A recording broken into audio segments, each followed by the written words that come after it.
The Employee Free Choice Act is the most important piece of labor legislation that we have had in decades.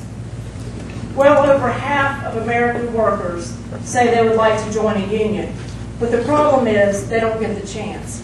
Because in this country, every 23 minutes, a worker is illegally fired or discriminated against for simply trying to exercise their legal right to organize. The freed slave and early civil rights leader Frederick Douglass said, "Power concedes nothing without a demand.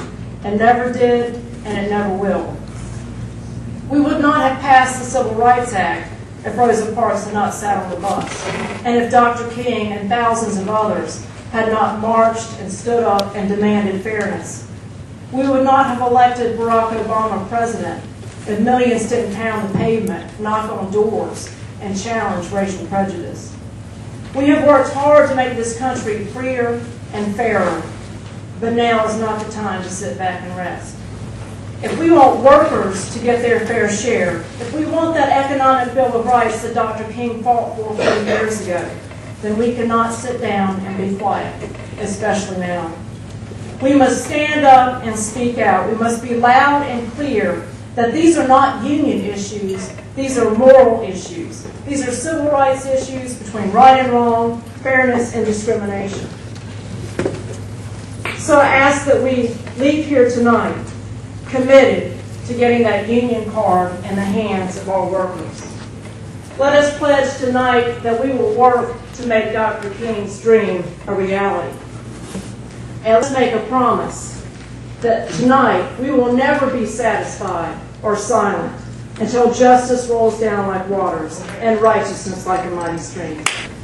I'd like to honor Mary B. McMillan with this plaque from the APRI in North Carolina. We have young men that we're going to turn into men when they leave us.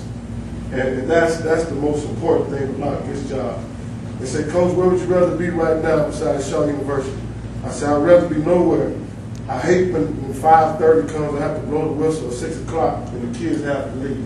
Because that's our safety ground. It feels like all our problems are outside that ball. I'm going to borrow James Andrews' example here earlier.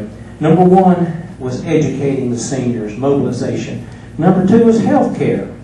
And you know, with health care, we have 49, 50 million people in health care. A country that's this powerful in every other way, but we're neglecting our people that can't afford health care or lose their health care. And number three, Mary B. covered it so beautifully, but it's jobs for people in this country, and it's the right and the ability to organize, employee-free choice. Everybody has a personal responsibility to bring about positive change in your community.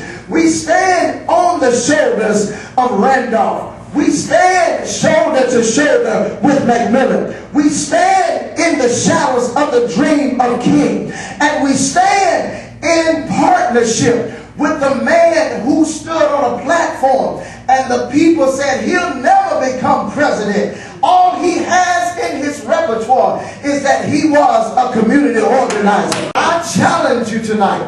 Mary B. McMillan has challenged you tonight to take the opportunity that you have to affect change in your own sphere and area of influence.